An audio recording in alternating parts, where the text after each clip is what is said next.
들도 같이 가도 좋아요. 우리 12학년이랑 9학년이라 그랬나 우리 꼬마가? 예, 감사합니다. 우리 다 같이 일어나셔서 오늘 하나님 말씀 빌레몬서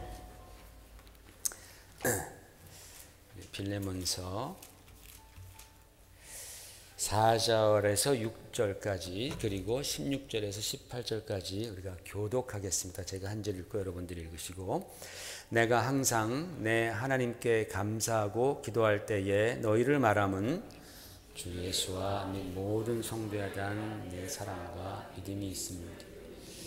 이로써 내 믿음의 교제가 우리 가운데 있는 선을 알게 하고 그리스도께 이르도록 역사하느니라. 이후로는 종과 같이 대하지 아니하고 종 이상으로 곧 사랑받는 형제로 둘 자라.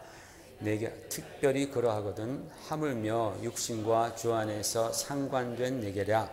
그러므로 내가 나를 동역자로 알진대 그를 영접하기를 내게 하듯 하고, 그가 만일 내게 불의를 하였거나 내게 빚진 것이 있으면 그것을 내 앞으로 계산하라. 아멘. 우리 6절 한번 다 같이 한번 합독하겠습니다. 6절 시작.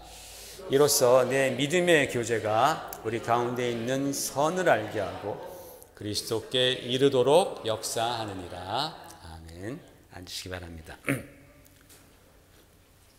여러분, 요즘에 우리가 우리 교회의 비전에 관해서 제가 설명을 해드리는 비전 시리즈를 계속하고 있습니다. 첫 번째 비전이 신앙공동체였습니다. 신앙공동체를 이루기 위해서 우리는 예배와 또 가르침, 배움, 그리고 영성훈련에 힘쓰는 교회가 되어야 한다고 말씀을 드렸습니다. 두 번째 비전은 가족 공동체입니다. 지난주에 우리가 가족 공동체의 가장 중요한 그 포인트인 교제, 코이노니아에 관해서 배웠습니다. 코이노니아, 헬라어는 코이노니아, 번역하면 교제 또는 사귐이라는 이 단어는 초대교회가 막 태동할 때에 그때에 처음 성경에서 등장한 단어입니다. 그래서 저는 감히 이 코이노니아, 교제라는 단어를 교회를 위한 단어라고 그렇게 규정을 합니다. 여러분, 우리가 예수님을 나의 구세주로 믿을 때에 우리는 모두가 다 하나님을 아버지로 부르는 영적으로 한 가족이 되었다라고 성경은 말씀하고 있죠. 그러나 그렇게 영적으로 한 가족이 되었지만 우리는 사실 너무나 서로 달라요. 너무나 서로 다르기 때문에 그냥 예배만 참석한다고 해서 가족이 느낄 수 있는 또는 누릴 수 있는 그런 친밀함이나 또는 연합 또는 공동체 의식을 우리가 소유할 수 없는 거예요. 우리가 그것을 갖기 위해서는 반드시 이 코이노니아, 교제라는 과정을 거쳐야 합니다. 이 코이노니아, 교제라는 과정을 반드시 거칠 때만이 교회가 진정으로 하나됨을 경험하고 또 견고하게 세워질 수 있습니다. 여러분, 교제가 잘못되어서 교회가 깨지는 경우가 너무나 많이 있죠. 초대교회 때부터 바로 교회가 그런 교제가 잘못되어서 위협을 받는 것이 초대교회 때도 여전히 있었다라는 것이죠. 오늘날은 뭐 말할 것도 없이 더 많죠. 그 교회가 하나 되기 위해서는 교제가 굉장히 중요합니다. 그래서 교제를 통해서 교회가 하나 되는 것이 이게 바로 주님의 뜻 아니겠습니까? 그렇기 때문에 이 교제가 곧 신앙이다 라고 말씀드렸습니다. 그죠? 교제가 곧 신앙이다. 왜? 교제가 이루어져야지 교회가 하나가 되고 교회는 견고해지기 때문에 그렇습니다. 그래서 우리 참 그리스도인들은 교제를요, 신앙생활 하듯 해야 돼요. 무슨 말이냐? 여러분, 신앙생활 잘하기 위해서 우리가 예배 빼먹지 않잖아요. 그죠? 예배 정말 주일 성수하려고 우리가 얼마나 힘씁니까? 또 말씀과 기도 생활 하려고 우리가 노력합니다. 또 헌금하죠. 얼마나 그게 희생입니까? 굉장한 희생입니다. 우리가 신앙생활 하기 위해서 그런 희생과 노력과 열심을 우리가 쏟아붓듯이 그래야지만 우리의 믿음이 유지되고 발전이 되잖아요.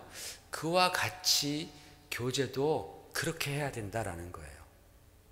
교제도 신앙생활 하듯 그렇게 해야 합니다. 그래야지만이 교회가 하나가 되는 것이고 우리가 연합한 공동체를 이루어갈 수 있다라는 겁니다. 여러분, 우리말에 친구 따라 강남 간다라는 말이 있잖아요. 그죠? 들어보셨죠? 친구 따라 강남 간다. 이게 바로 뭐에 관한 말 같아요? 이게 바로 사귐에 관한 말입니다. 코이노니아에 관한 말입니다. 친구랑 너무 사귐이 좋으니까 친구가 강남 가니까 나도 따라간다, 그런 뜻이겠죠. 여러분, 여기서 강남이 어디예요? 압구정동? 청담동 뭐 이런 데입니까? 원래 여기서 강남이라고 말할 때 그 강남은 어디냐면 중국 대륙이 있잖아요. 중국 대륙의 가운데를 가르는 강이 양쯔강이라고 있어요. 양자강입니다. 그 양자강 이남에 간다라는 그런 뜻이래요, 원래는. 근데 뭐 우리는 거기까지 갈 필요가 없으니까 우리는 그냥 강남하면 그냥 서초구, 역삼동 뭐 이런 데겠죠. 여러분, 강남에 가면 뭐가 있습니까? 압구정동 가면 뭐 별별 게 다 있겠죠. 뭐 좋은 것도 너무나 많고 또 나쁜 것도 너무나 많이 있습니다. 친구 따라 강남 간다. 이게 무슨 말이냐면 교제도 교제 나름이다. 사귐도 사귐 나름이다라는 그런 뜻입니다. 좋은 교제가 있는가 하면, 그래서 나의 영혼에 유익이 되는 교제가 있는가 하면 나쁜 교제도 있다라는 거예요. 나쁜 사귐이 이끌려서 그냥 강남에 그저 그냥 술집, 룸사롱 이런 데 갈 수도 있다라는 거죠. 그렇기 때문에 여러분, 우리는 크리스찬으로서 어떤 교제를 추구해야 하는가? 오늘 본문 말씀에서 6절에 이렇게 말하고 있습니다. 다시 한번 볼까요? 우리가 같이 읽었던 말씀인데 굉장히 중요한 말씀 같아요. 시작. 이로써 내 믿음의 교제가 우리 가운데 있는 선을 알게 하고 그리스도께 이르도록 역사하느니라 그랬어요. 우리는 반드시 이 믿음의 교제를 해야 되는 거예요. 믿음의 교제. 여기서 교제도 코이노니아라고 원문에 되어 있습니다. Fellowship of Faith라는 거죠. 우리가 믿음의 교제를 해서 이 믿음의 교제를 통해서 우리가 결론적으로 그리스도께 이르는 거예요. 주님께로 나아가는 겁니다. 그게 바로 교제의 목적입니다. 그래서 여러분, 우리는 크리스찬으로서 항상 이 믿음의 교제를 추구하고 실행해야 한다는 거예요. 우리가 믿음의 교제를 하느냐 아니면 그저 인간적인 교제만 하고 거기에 만족하느냐에 따라서 우리의 신앙과 우리 교회의 미래가 달라져요. 완전히 달라집니다. I guarantee you. 내가 정말 믿음의 교제를 하느냐 아니면 그저 인간적으로 좋은 교제를 하느냐에 따라서 우리의 신앙의 퀄리티와 우리 교회의 미래가 변합니다. 여러분, 믿음의 교제는 아까 성경에도 나온 것처럼 믿음의 교제는 마침내 우리를 그리스도께로 이끌어 가지만 인간적인 교제는요, 흔히 결말에는 편을 만들게 되어 있습니다. 내가 좋아하는 사람과 교제하고 싫어하는 사람과는 안 하다 보면 자연적으로 편을 만들게 됩니다. 갈라놓습니다. 믿음의 교제는 주님이 중심이 되셔서 하나님의 놀라운 일들을 추구하게 만들어 가요. 믿음의 교제를 하다 보면 어떻게 하면 우리가 주님이 기쁘시게 하는 일을 할까에 대해서 생각하지만 인간적인 교제는 사람이 중심이 되기 때문에 처음에는 굉장히 좋아요. 굉장히 좋아 보이지만 나중에는 너무 좋다 보니까 하나님의 일을 추구하기는커녕 오히려 하나님의 일에 방해가 될 때도 있다라는 거예요. 그게 바로 인간적인 교제가 갖고 있는 단점입니다. 그렇다면 여러분, 우리는 믿음의 교제를 어떻게 해야 될까요? 뭐 딱히 어떤 비법이 있는 건 없어요. 방법이 나와 있지는 않습니다. 그러나 이 믿음의 교제의 목표는 언제나 분명한 거예요. 그 목표는 뭐냐? 우리가 이 교제를 통해서 서로가 더욱더 그리스도께로 가까이 가는 거예요. 더욱더 우리가 교회를 사랑하는 거예요. 이 교제를 통해서 더욱더 주님의 일에 우리가 헌신하는 거예요.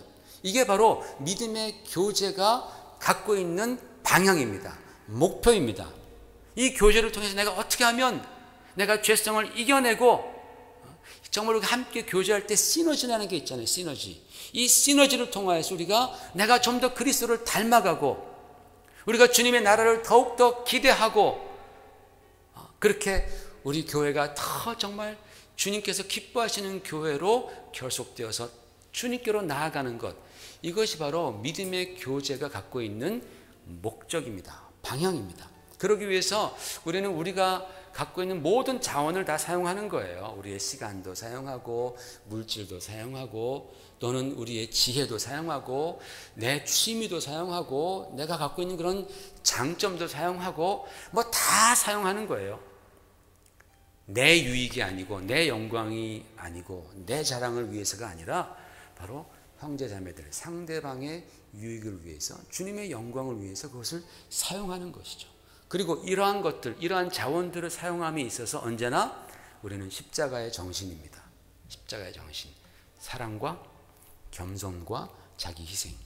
그렇죠? 십자가의 정신이 그거잖아요. 그렇죠? 사랑과 겸손과 자기 희생.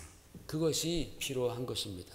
여러분, 이런 교제가 우리 가운데서 이루어질 때, 여러분들도 같이 만나서 교제하실 때에 어떤 방법으로 만나서 교제도 좋아요. 그러나 그 교제의 항상 그 마지막 그 데스티네이션, 정착점은 바로 우리가 주님께 어떻게 하면 좀 더 같이 더 나아갈 수 있을까? 어떻게 하면 우리가 좀 더 정말 교회를 사랑할 수 있을까? 몸된 주님의 교회를 사랑할 수 있을까? 이것으로 우리의 그 목적이 귀결된다면, 수렴이 된다면 그것은 하나님이 기뻐하시는 교제다. 그런 교제가 있을 때 교회는 진정한 가족 공동체를 이루어가게 되는 것이고 그 안에서 놀라운 역사들이 일어나는 거예요. 놀라운 변화들이 일어나게 될 줄로 믿습니다. 그래서 우리가 교제, 코이노니아가 정말 중요한 겁니다. 자, 오늘 본문으로 선택된 빌레몬서는 이런 내용입니다. 사도 바울이 이제 로마 감옥에 갇혀 있을 때에 어느 날 어떤 젊은 청년이 그 감방에 들어옵니다. 이름이 오네시모입니다. 그가 누구인가 봤더니 골로새 지역에서 노예였었습니다. 노예. 빌레몬이라는 사람의 노예였는데 아마도 이 빌레몬의 지갑을 훔쳤든지 아니면 또 학자에 따라서 이 오네시모가 빌레몬의 그 집에 회계를 맡은 노예였다. 트레저러였었다. 그런데 아마 돈을 지금 훔쳐가지고 도망 나온 겁니다. 이 오네시모 노예가 도망 나와서 떠돌다가 마침내 로마까지 왔다가 어떻게 된 건지 일단 이제 사도 바울이 갇혀 있는 로마 감옥에 들어온 것입니다. 사도 바울이 이 젊은 청년이 감방에 들어왔는데 가만히 놔둘 리가 없죠. 그죠? 들어온 뻔히 있는데 복음으로 완전히 그냥 이 청년을 변화시킵니다. 그래서 이 청년이 주님을 만나게 돼요. 자기가 죄인이라는 것을 깨닫고 주님을 만나고 하나님의 자녀가 됩니다. 사도 바울은 그에 대해서 이렇게 표현합니다. 10절에 보니까 갇힌 중에서 낳은 아들 오네시모 그렇게 말합니다. 이 노예가 참 죄인인데 복음을 받아들이자 사도 바울이 그를 보면서 야, 이 아이는 갇힌 중에 내가 낳은 아들이다. 그렇게 편지에 기록을 하는 거예요. 그리고 이 오네시모를 사도 바울은 원래의 주인이었던 빌레몬에게 돌려보냅니다. 이 빌레몬이 근데 누군가 했더니 이 빌레몬 역시도 옛날에 사도 바울에게 복음을 듣고 주님을 영접하고 하나님의 자녀가 된 그런 주님의 제자예요. 알고 봤더니 이렇게 또 어떻게 드라마처럼 만납니다. 감옥에서. 그래서 이 오네시모를 빌레몬에게 보내면서 왜냐하면 이 오네시모가 도망 나왔잖아요. 해결할 문제가 있잖아요. 그것을 해결시키기 위해서 보내면서 그의 손에는 달랑 편지 한 장을 쥐어줍니다. 그게 바로 빌레몬서입니다. 그러니까 지금 이 세 사람이 사도 바울과 오네시모, 노예 오네시모와 그의 주인이었던 빌레몬 이 세 사람이 다 주님을 영접하고 하나님의 자녀가 되어서 한 가족이 되어버린 거예요. 싫든 좋든 한 가족이 되어버렸습니다. 영적으로. 그래서 이 편지를 보냈는데 이 편지 서두에 이렇게 기록되어 있습니다. 1절, 2절 보십시다. 1절, 2절. 잘 안 돼요? 안 나와요? 제가 읽겠습니다. 그리스도 예수를 위하여 갇힌 자 된 바울과 및 형제 디모데는 우리의 사랑을 받은 자요 동역자인 빌레몬과 자매 아비아와 우리와 함께 병사된 아키뽀와 내 집에 있는 교회에 편지하노니 그랬습니다. 내 집에 있는 빌레몬 그 집에 있는 교회에게 편지하노니 그렇게 이제 처음에 인사말을 합니다. 그러니까 이 편지는 빌레몬서는 지금 빌레몬 부부가 세운 교회에게 편지했다라고 되어 있습니다. 그리고 나중에 아까 우리가 읽었던 6절에 보니까 그 교회 안에서 믿음의 교제, 믿음의 코이노니아가 잘 이루어지고 있다는 소식을 사도 바울이 들으면서 기뻐하고 거기에 감사한다. 그렇게 적었습니다. 그러면서 오네시모에 대한 권면을 이제 빌레몬에게 주는 것이죠. 여러분도 잘 아시다시피 어느 시대를 막론하고 노예는 그 주인의 재산입니다. 굉장히 비싼 재산입니다. 조선시대에도 노예 한 사람의 값이 말 한 필 정도의 가격이었다고 합니다. 말이면 그때 말이면 지금은 자동차죠. 그죠? 자동차 요즘에 비싼 것들은 뭐 5, 6만 불, 10만 불도 하지 않습니까?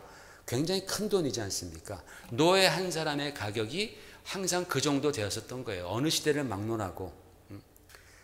그러니까 이 노예가 도망간다면 그것은 굉장히 큰 손해입니다. 주인에게 굉장히 큰 손해이고 또 그 당시에 있었던 사회 질서를 어지럽힌 것이기 때문에 그 노예는 잡히면 처형을 당해요.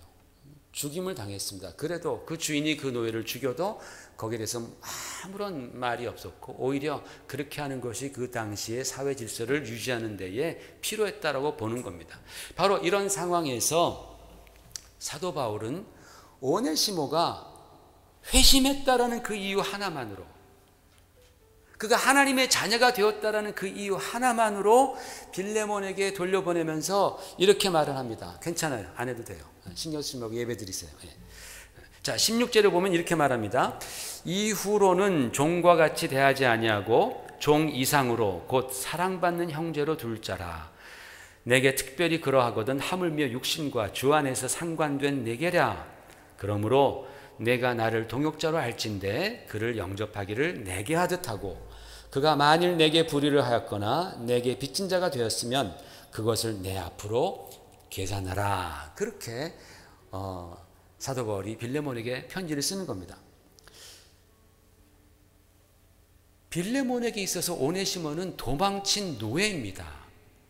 우리 표현으로 말하자면은 정말 갈아먹어도 속이 풀리지 않을 그러한 자기에게 큰 손해를 입히고 명예를 실추시킨 바로 그런 자인데 그가 회심해서 하나님의 자녀가 되었다라는 그 이유 하나만 가지고 너도 하나님의 자녀이고 그도 하나님의 자녀이니 이제 그가 너의 형제라. 그러니 그를 받을 때에 종으로 받지 말고 형제처럼 대하라. 여러분, 이게 바로 가족 공동체로서 교회의 능력이에요. 엄청난 능력입니다, 이것이. 여러분, 오네시모를 노예로 대하지 말고 너의 형제로 대하라. 아니, 그것보다도 더 내가 나를 대하듯, 빌레몬, 내가 사도 바울 나를 선생으로 대하지 않았느냐? 내가 가면 네가 엎드려서 나에게 모든 좋은 것들 다 주려 그러지 않았느냐? 나를 대하듯 그를 대하라. 그렇게 말씀하는 겁니다. 이게 놀랍지 않습니까, 여러분? 그 당시의 사회의 통념들을 완전히 뒤엎는 그런 가르침입니다. 여러분, 사도 바울은요, 사람을 바라볼 때 그 사람의 신분이라든지 혈통이라든지 또는 피부색이라든지 그런 것에 상관없이 오직 그 사람의 영혼을 보는 거예요. 그 사람이 어디 출신이고 얼마나 배웠고 얼마나 가졌고 그 사람의 신분이 어떤 클래스인지 이것을 보는 것이 아니라 그의 영혼 가운데에 지금 그리스도의 십자가의 보혈이 흐르고 있느냐 아니냐, 그가 하나님의 자녀가 되었는가 아닌가, 그가 하늘나라를 그의 헤리티지로 그의 정말 영원한 유업으로 받은 자인가 아닌가, 그것만을 사도 바울은 보는 거예요. 그리고 그것에 따라서 그 사람을 평가하는 거예요. 그가 비록 출신이 노예이고 또 그가 가진 것이 없는 자라 할지라도 그는 그리스도 안에서 새 생명이다라는 거죠. 새로운 피조물이다라는 것이죠. 그는 우리와 같은 형제자매다라고 사도 바울은 오네시모를 평가하고 있는 겁니다. 여러분, 그렇기 때문에 우리는 이 본문에서 교회가 가족 공동체로서 반드시 명심해야 할 일을 우리가 배우게 됩니다. 여러 가지가 있는데 제가 딱 두 가지를 오늘 말씀을 드리고자 합니다. 첫 번째로는 교회는 가족 공동체로서 절대로 차별하지 말아야 합니다. 절대로 차별하지 말아야 합니다. 우리는 그리스도 안에서 형제 자매된 그 분들을 그들의 겉모양이라든지 또는 인간적인 조건들 때문에 차별해서는 안 됩니다. 저는 지금 교회 바깥에 있는 사람들에 대해서 말하는 것이 아닙니다. 그것은 우리가 또 다른 논의가 필요합니다. 오늘은 우리 교회 안에 그리스도 안에서 형제 자매된 우리가 서로에 대해서 차별하면 안 된다 라는 말씀을 드리는 것입니다. 왜냐? 차별은 편을 가릅니다. 편을 가려요. 그것은 교회를 깨는 마귀의 아주 오래된 전략이기 때문에 그렇습니다. 초대교회는 이런 차별이 없었습니다.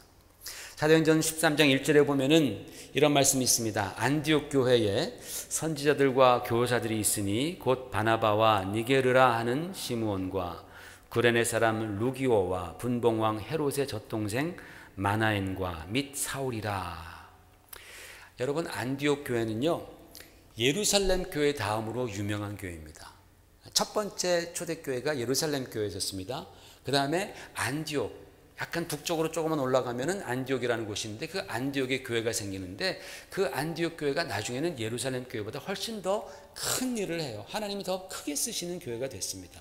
이 안디옥 교회에 5명의 리더가 있었는데 그 리더들이 이 사도행전 13장 1절에 열거됩니다. 첫 번째로는 바나바입니다. 바나바는 유대인입니다. 여러분, 유대인들은 이방인들과 함께 말도 섞지 않습니다. 함께 동석하지 않습니다. 식사도 안 할 정도로 유대인들은 이방인들을 멀리합니다. 바나바는 유대인이었습니다. 시므온이라는 사람이 나오는데 그 사람의 별명이 니게르라고 합니다. 여러분, 이 니게르라는 단어에서 영어 단어 니그로가 나옵니다. 검둥이라는 좀 비하적인 얘기죠. 우리 쓰면 안 되죠. 여기서는. 그렇죠? 그의 별명이 니게르였어요. 그가 흑인이었나 봅니다. 아마도 그런 별명을 갖고 있었던 것으로 미루어 짐작해 보건대 이 시므온은 어쩌면 혈통이 다른 이방 노예 출신일 수도 있습니다. 그 당시에는 노예들이 자기가 열심히 해서 돈 벌면 주인에게 돈을 갚고 자기 스스로를 해방시키는 그런 관례들이 있었습니다. 그래서 많은 사람들이, 똑똑한 노예들이 주인에게 돈을 많이 돈을 받으면서 자기 자신을 해방시키는 경우들이 많이 있습니다. 아마 시므온은 그런 사람이 아닌가 생각을 합니다. 루기오라는 사람 역시 아프리카 북부에 있는 구레네 출신의 사람입니다. 아프리카 북부하면 지금으로 말하면 아랍 사람들이 굉장히 많은 곳이죠. 그죠? 이 사람도 아마 피부 색깔이 아마 아랍인 정도 되지 않았는가 생각을 해봅니다. 그리고 마나엔이라는 사람이 있는데 이 사람은 대단한 사람입니다. 이 사람은 그 지역에서 굉장히 신분이 높았던 귀족 출신임에 틀림이 없습니다. 왜냐하면 예수님 당시에 갈릴리를 지배하던 분봉왕 헤롯, 안티파스라고 우리 배웠잖아요. 그 분봉왕 헤롯과 같이 어렸을 때에 그 헤롯이 자라면서 교육받을 때 같이 교육을 받았던 그런 사람이에요. 이 마나엔은. 그러니까 얼마나 높은 사람이에요. 이 신분과 지체가 엄청나게 높은 사람입니다. 마나엔이. 그리고 마지막으로 사도 바울입니다.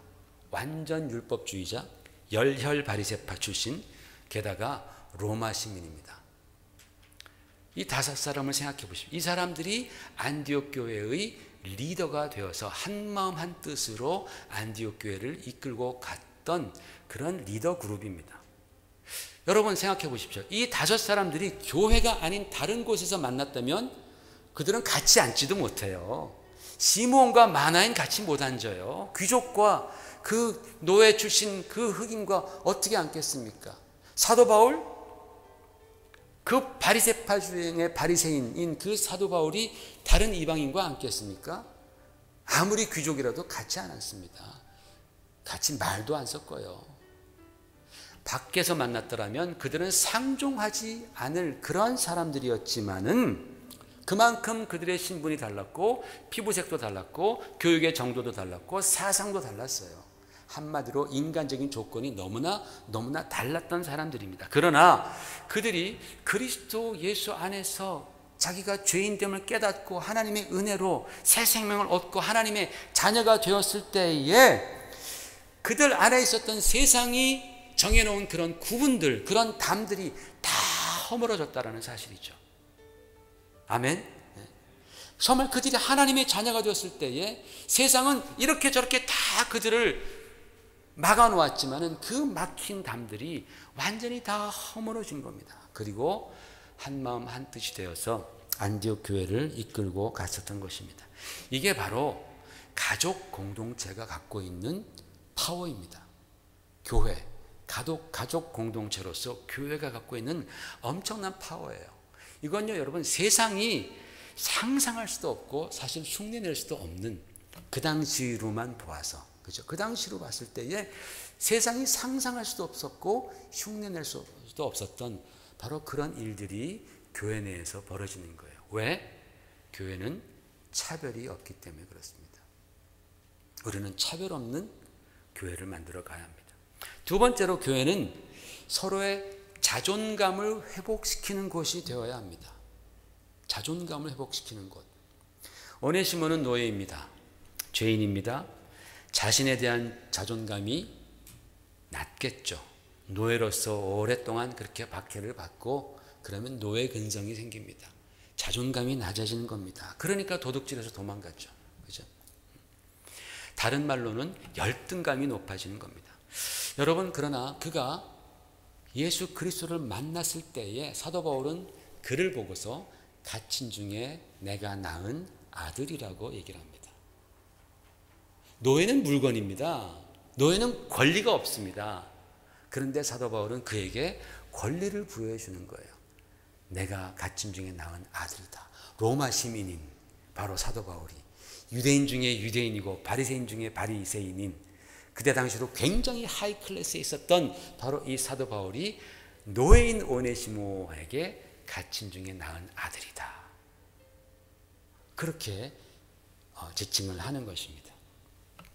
무슨 말입니까? 오네시모가 새 사람이 되었다라는 뜻입니다. 새 사람이 되었다. 예전에 오네시모가 아니라 그리스도 안에서 그는 새 사람이 되었다. 예전에 오네시모는 죽고 이제 그리스도 안에서 새 오네시모가 태어났다. 이게 여러분 복음 아니에요? 여러분 복음. 우리도 옛 사람이 죽고 이제 새 사람으로 태어난 것, 이게 복음 아닙니까? 이게 복음이에요. 바로 그리스도 안에서 이런 역사가 일어나는 겁니다. 그렇기 때문에 빌레몬이 오네시모가 자기에게로 왔을 때에 그 오네시모를 예전의 노예처럼 대하지 말아라.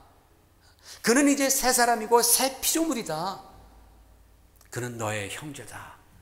나의 동역자다. 굉장히 오네시모를 높여주잖아요. 그의 자존감을 굉장히 높여주잖아요. 여러분, 교회는 바로 이런 곳이 되어야 합니다. 교회는 와서 우리의 자존감이 회복되는 곳이 되어야 합니다. 여러분, 우리가 세상에서 시달리다 보면은 우리의 자존감이 형편없이 낮아질 때가 참 많아요.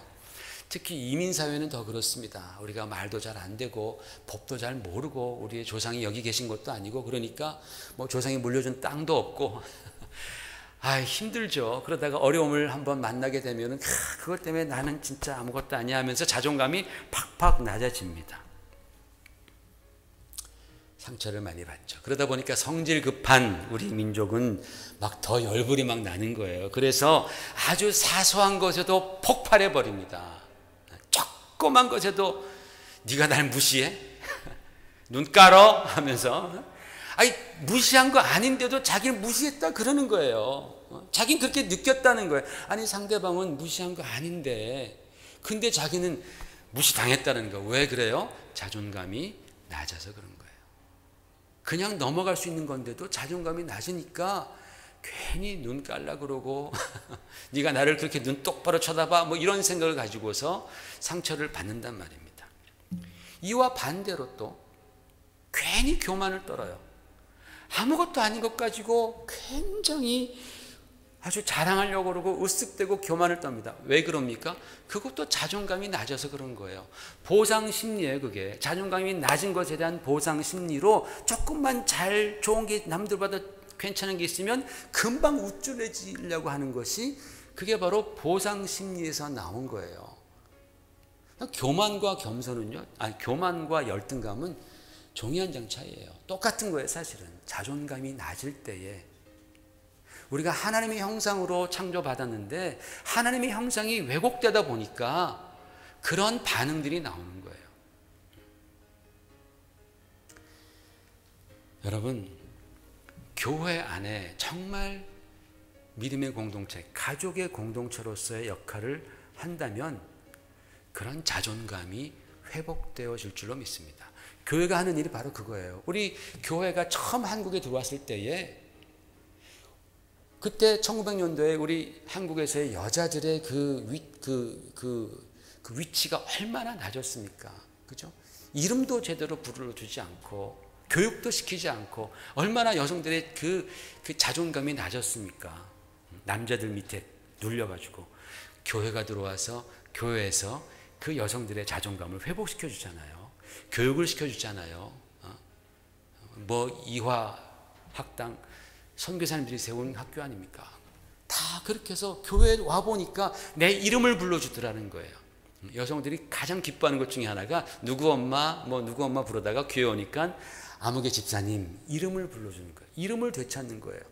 요즘에도 그러니 예전에는 얼마나 더 그렇겠습니까? 자존감을 되찾아주는 것이 바로 교회라는 곳이에요. 많은 클래스가 있었습니다. 조선시대에도. 그런데 그들이 교회에 왔을 때 그들이 함께 예배드리는 거예요. 그런 기록들이 있습니다. 그렇게 그 지체 높은 귀족 양반과 백정이 함께 한자리에서 예배드리는 그 기록이 있어요. 놀라운 기록이 있죠. 아니 어떻게 양반과 백정이 같은 자리에서 예배를 드리냔 말이죠. 왜? 그들이 하나님 안에서 한 형제 자매가 되었기 때문에 자존감이 확 올라가는 거예요. 하나님의 형상이 회복되어지는 것입니다. 여러분, 우리 교회에서도 그런 일들이 있어야 되는 거죠. 믿음의 교제가 있다면 우리는 함께 그리스도를 바라보면서 우리 안에 그렇게 상처받은 자존감들, 저도 있고 여러분도 있고 다 있습니다. 그것이 우리 교회에서 서로 사랑의 교제를 나누면서 그것들이 회복되어지는 거예요. 치유받는 거예요. 할렐루야. 이게 바로 교회의 일이라는 거예요. 어떻게 하면 될 것인가? 안 나오죠? 로마서에 보면은 이렇게 나옵니다. 로마서 15장 7절에 그러므로 그리스도께서 우리를 받아 하나님께 영광을 돌리심과 같이 너희도 서로 받으라. 서로 receive 하라. 그리스도께서 나 같은 자를 받아주신 것처럼 너희도 서로 받아라. 받아줘라. 에베소 4장 32절 서로 친절하게 하며 불쌍히 여기며 서로 용서하기를 하나님이 그리스도 안에서 너희를 용서하심 같이 하라. 골로새서 3장 13절 14절 누가 누구에게 불만이 있거든 서로 용납하여 피차 용서하되 주께서 너희를 용서하신 것 같이 너희도 그리하고 이 모든 것 위에 사랑을 더하라. 이는 온전하게 매는 띠니라. 마태복음 7장 주님이 하신 말씀입니다. 그러므로 무엇이든지 남에게 대접을 받고자 하는 대로 너희도 남을 대접하라. 이것이 율법이요 선지자이니라. 마지막으로 갈라디아서 6장 10절에는 그러므로 우리는 기회 있는 대로 모든 이에게 착한 일을 하되 더욱 믿음의 가정들에게 할지니라. 아멘. 성경에서 우리에게 주시는 말씀은 분명합니다. 너희가 서로 용서하고 원망과 시비가 없게 하고 너희가 서로 불쌍히 여겨라. 우리도 똑같은 죄인인데 그가 혹시 실수하고 죄 지었을 때에 긍휼히 여기고 용서하라. 그리고 사랑을 더하여서 너희가 온전하게 하나가 되라. 여러분, 믿음의 형제 자매들, 우리 교회에서는 이 일이 정말 더욱더 그런 일들이 있어야 되지 않겠어요? 믿음의 가정들에게 더욱더 더하라라고 성경은 말씀하시고 계십니다. 여러분, 이것은 우리 쌍방 간에, 우리 모든 사람들 간에 있어야 하는 일인 줄로 믿습니다. 나 스스로도 이제는 이렇게 생각해야 되는 거예요. 나는 이제 그리스도께 사랑받는, 하나님께 사랑받는 존재가 되었다. 하나님께서 나를 얼마나 사랑하셨으면 나 같은 죄인 위해서 주님께서 십자가에 달려 돌아가셨는가. 나는 정말 하나님의 사랑받는 자이구나. 과분한 사랑을 받는 자이구나. 나는 주 안에서 새로운 피조물이 되었구나. 새 사람이 되었구나. 내 스스로가 여기에 대한 확신과 분명한 믿음이 먼저 있어야 됩니다. 그리스도 십자가를 바라보면서, 그리고 우리도 서로에 대해서 바라볼 때에 정말 존귀한 형제자매, 그리스도 안에서 정말 존귀한 형제자매. 여러분, 우리와 함께 예배드리는 형제자매들, 나와 함께 기도하고 또 찬양하며 함께 교제하는 형제자매들이 얼마나 귀한지 여러분 한번 생각해 보셨습니까? 다윗도 그런 믿음의 형제들이 함께 성전에 올라가자고 할 때에 그가 너무나 기뻐서 쓴 시편이 시편 122편입니다. 형제들이 나로 하여금 같이 성전에 올라가자 할 때 내 마음이 기뻤도다. 그죠? 우리 믿음의 형제자매들은 정말 존귀한 분들입니다. 그렇기 때문에 우리 형제자매들 안에서 혹시 이런저런 일 때문에 힘들어하고 자존감에 상처를 입었다면 우리가 사랑하고 인내하고 기도해 주면서 그 자존감을 서로에게 회복시켜 줘야 하는 것이 바로 교회의 일이다. 그것이 바로 우리들의 일이다라는 거예요. 그러기 위해서 우리는 정말 조심해야죠. 정말 우리는 우리의 언어와 우리의 태도와 이와 같은 것들을 우리는 잘 신중하게 생각해서 우리가 더욱더 친절하게, 더욱더 사랑으로, 더욱더 인내하면서 기도하면서 다가가는 거예요. 그렇게 교제하는 거예요. 저는 이것을 교회 안에서 이루어지는 새로운 질서라고 그렇게 부르고 싶습니다. 원래 오늘 설교의 제목의 그 부제가 새 질서라고 제가 이렇게 썼다가 바꿨습니다. 여러분, 우리가 가정하면은 가정을 집으로 생각할 때에 그 가정의 파운데이션은 사랑이죠. 그 파운데이션 위에 집을 짓습니다. 사랑이라는 파운데이션 위에 가정의 집을 짓습니다. 그런데 반드시 집을 짓기 위해서는 기둥이 필요합니다. 그 기둥을 저는 질서라고 말해주고 싶습니다. 파운데이션은 사랑이요, 이 기둥은 질서입니다. 그래야지만이 집이 견고하게 지어집니다. 여러분, 사랑이 없는 질서는 상처만 줍니다. 사랑 없이 질서만 잡으려고 하고 권위적으로 대하면 상처밖에 남는 게 없겠죠. 또 반대로 질서 없는 사랑은 스포일됩니다.